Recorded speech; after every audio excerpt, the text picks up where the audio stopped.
Кыргыз жери Сопсонун, кыйласынан Ошсонун. Бул менин жерим, биз баштадык.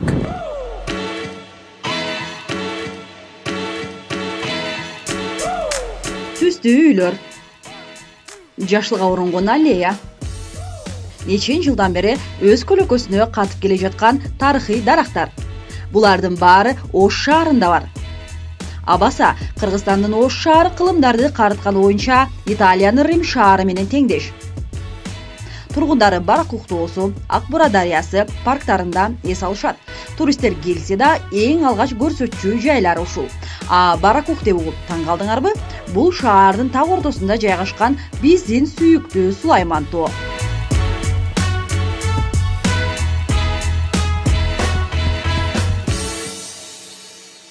Кайсыл жака барбайлы, эң биринчи кезекте жатакана, тамактануу маселесин чечип алуу керек болот. Азыр Кыргызстандагы кырдаалга байланыштуу мейманканалар убактылуу иштебейт. Бирок ошентсе дагы сиздер менен кошо Ош калаасында мейманканалардын баасы канча болуп жаткандыгын азыр телефондун, интернеттин жардамында билип көрөбүз. Азыр интернеттен издейбиз. Ош шаарында мейманканалардын баасы канча экендигин мен бир адамга бир номер деп издеп жатам. Мынакей чыкты. Конок үйлөрү $9 конок үйлөрү, $43 атайын мейманканалар бар экен. Эрте мененки тамак ашы менен, ошондой эле $32 дагы биз мейманканаларды тапсак болот экен бир күнгө. Ошондой эле $5 конок үйлөр бар экен. Ошондо биз жалпысынан $5 тарта $43 чейин ки акча менен конок үйлөрүнөн тарта мейманканаларды тапсак болот экен. Биздин чыгармачыл топ көчөдө калбайбыз. Тууган урук деген, тууган туушкандар дегендер бар. Мен эжем үйүнө түнөгөнө кетем. Ал эми операторум болсо тууган үйүнө түнөгөнө кетет.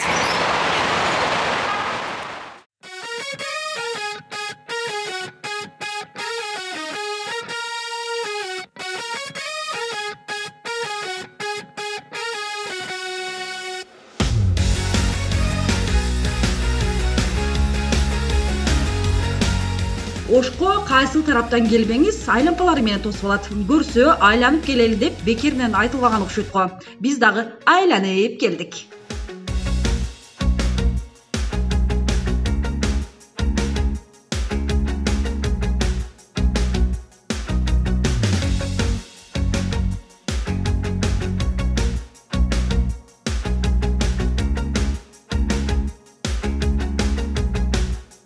Карантин убагында Ош шаарындагы чоң базарлар иштебесе дагы, мынтип кичи базарлар ачылуу, берекеге толгон Ош шаарында жашылча жемиштер, түрдүү азык-түлүктөр бар экен. Көрүп турасыздар, бул жерде Ош шаарында Ошто деги эле соодалашуу дагы өзүнчө рахат. Азыр алдыда көрүп жатасыздар.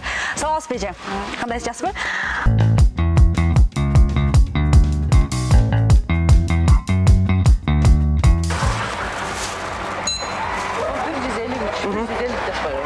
Güç, bunumuz 110 son. Бирок эмеже мына айткан баадан түшүп бересиз да. Мага куплай менен кокон килесин экөөнөн түшүп бергенби? Түшүп берем. Канча сомдон? 300 доллар. Канча экөө? Экөө бириге 500 беребиз эле. 300? Карантиндин таасириби же камерадан сүргөнүбү айтоор, эсептен адашкан акчаны кадр сыртында бизге чуркап алып келип берип, кечирим сурап кетти. Bizde ашкана кафелер дагы иштебесе дагы, бул жерде атайын майдаман саткан эже бар. Биз жана көрүп калганбыз. Саламатсызбы эже? Кандайсыз, жакшысызбы? Жакшы, рахмат. Майдаманты бар да? Манты бар. Негизи бизде билебиз, майдамантын ар түрдүүчө атап жүрүшөт да. Кандай аттары бар, анан эмне өзгөчөлүгү бар мындай тамактардын? Өзгөчөлүгү эме ушул эмесинде болуш керек. Бирок биз чычкан манты деп коюшат, майдаманты деп коюшат. Ошондой жасалуу бир өзгөчөлүгү барбы же мындай? Менети өтө эле кыйын го. Кыйынчы мындай эме көрүш керек деп өзгөчө даамдуу. Өзгөчө даамдуу. Килограммы 180 сомдон, эми 180 сом. Анан кийин кичине. Мага 100 сом кылып салып бере аласызбы? Ооба. Кегиле остигиле. Так. Мен операторума остиги дейин. Азыр менде мындай шарт жогорак. Мынакей, оператор чеп көрөт. Кийин сизге баасын берет.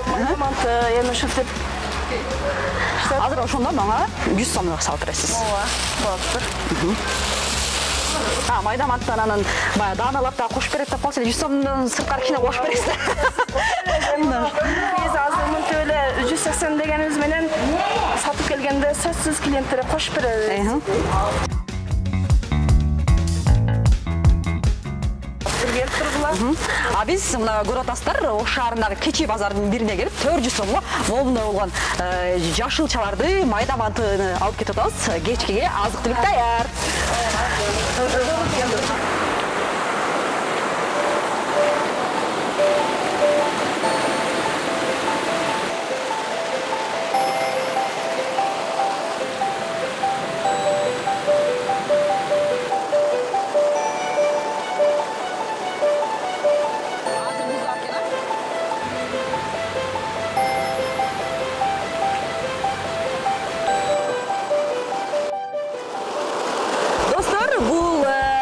Артериясы болгон Акбуура дарыясы.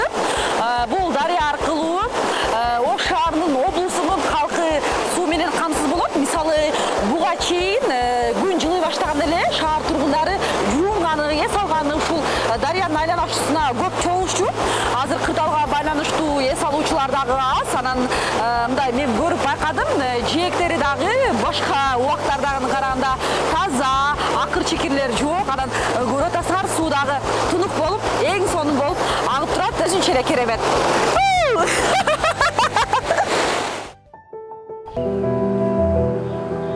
Биз Ош шаарындагы 1919-жылы негизделген Токтогул Сатылганов атындагы парктабыз. Бул паркты өз кезегинде 1919-жылы бак дарактарды сактап калууга кызыккан дарыгер Николай Кондратьев негиздеген экен. Азыр дарыгердин негиздеген эмгеги дагы деле сакталып. Мен азыр тартипте көзөмөлдөп жүргөн формачан байкени көрүп калдым. Камераны бурсам, ден соолугуңуз жакшы? Кандайсыз? Эл деле көрмөйт. Негизи кандай көзөмөл болуп атабы? Жарандар түшүнүү менен кабыл болуп атабы? Негизи иш тартиби кандай болуп атат силерде? Эми иш тартиби боюнча ошо өзүңүздөр жакшы билесиздер, карантин боюнча. Бизге ушу элдерге дагы деле түшүндүрүштөр болуп жатат. Эл жакшы, элибиз жакшы угуп, түшүнүү менен кабыл алып жатат. Ишиңизге ийгилик. Карантин эртерээк бүтүп, элдин абалы жакшырып, силерге да кызмат жеңилдеп калсын. Рахмат. Рахмат. Жолдош милиционер менен сүйлөшкөндөн кийин ишеничтүү кадамдар менен алдыга жөнөдүм. Паркты кааласаңар велосипед менен айлансаңар болот. Бирок азыр эмес.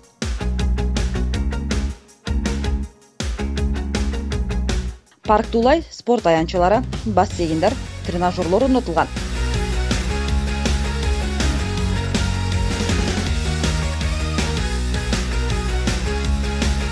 Жада калса, футбол академиясы дагы бар.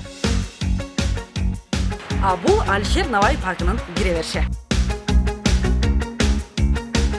Навай эс алуу паркында негизинен аттракциондордун саны аябай көп экен. Үй бүлөңүздөр менен жагымдуу эс алып кетем, шаңдуу эс алып кетем, балдарыңыздарды аттракциондорго көбүрөөк түшүрөм десеңиз, анда ушул паркка келгениңиз оң. Ал эми Токтогул паркында бактарактардын саны көбүрөөк болгондуктан тынч мээ сергитип эс алганы шарт көбүрөөк. Оор экен.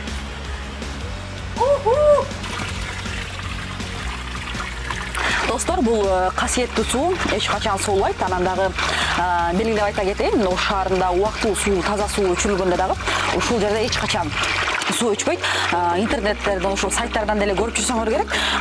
Суу убактылуу өчүрүлгөн убакта шаар тургундары келип, ушул жерде чакалап суу алып кетишет.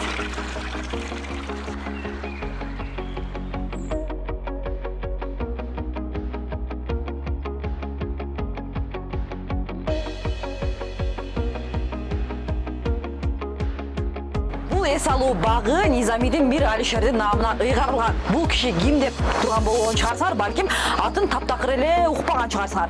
Бул киши тарыхтан бизге белгилүү Алишер Навайнын толук наамы. Ал эми Навай деген псевдоним катары айтылып, бирок ушул тарыхта мына ушул ат менен белгилүү болуп калгандагы 3 гектардан ашуун бакка суфи түрк акыны мамлекеттик ишмер Алишер Навай деп наамы берилген.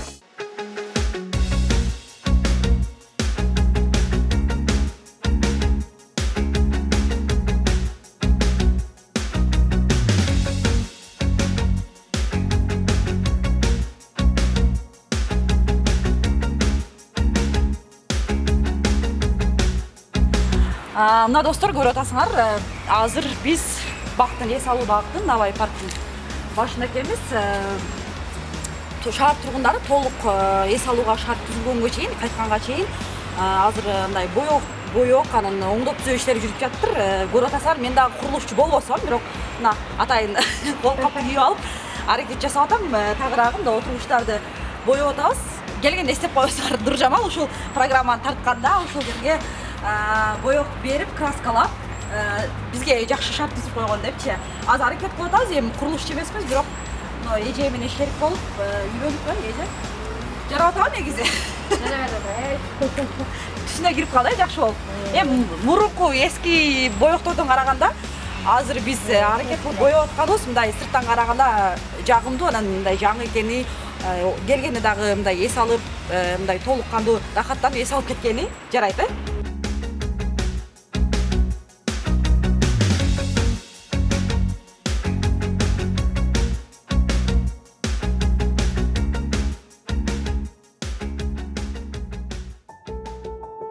Достор, Набай паркынын жээгинен, анан айрыкча мынтип Акбура суусунун жээгинде, айрыкча мынтип эс алуучу жайларда мажрум талдардын аябай көп экендигин байкадым. Мажрум тал Оштун символу деп дагы айтылып келет. Эмне үчүн? Анткени менин билишимче көп жылдардан бери Ош шаарында мажрум талдар эгилип келген, жана учурда көп сандаган сакталуу.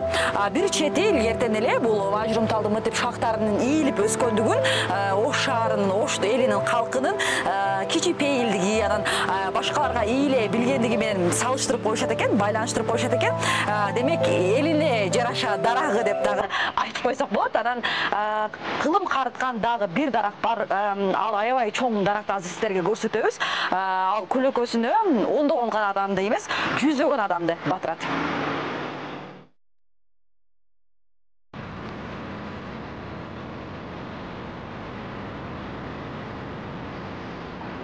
Менин байкашымча, Ош шаары бак дарактар менен коркуна чыгып турат экен. Баса, бетон үйлөр дагы өтө тездик менен өсүп жатыптыр. Бирок азыр бул жөнүндө эмес. Ош шаары боюнча жалпы бак дарактардын саны 100 миңдин тегерегинде, ал эми калкынын саны 5,5 миллиондой.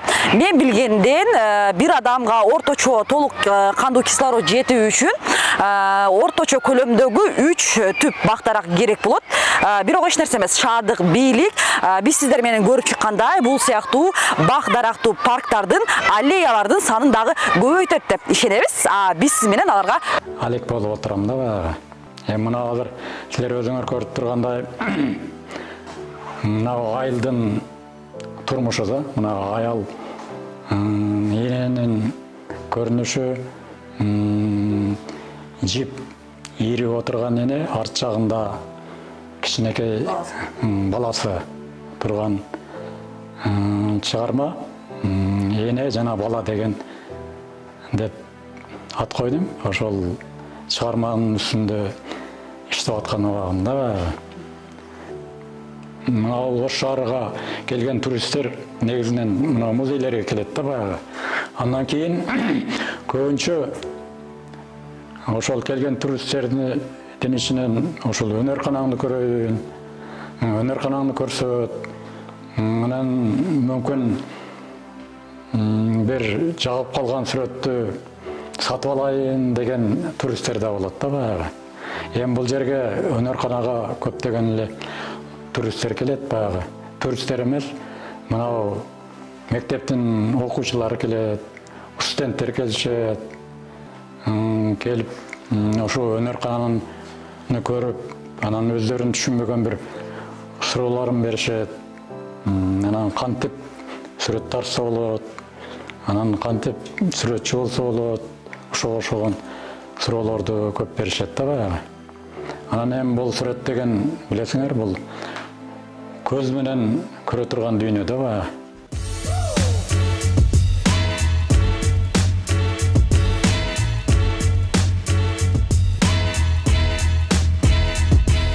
Буга чейин шаардын эң кооз делген бул бөлүгү майда курулуштар менен толукталып башаламан болгон десем эч кимиңиздер ишенбесеңиздер керек.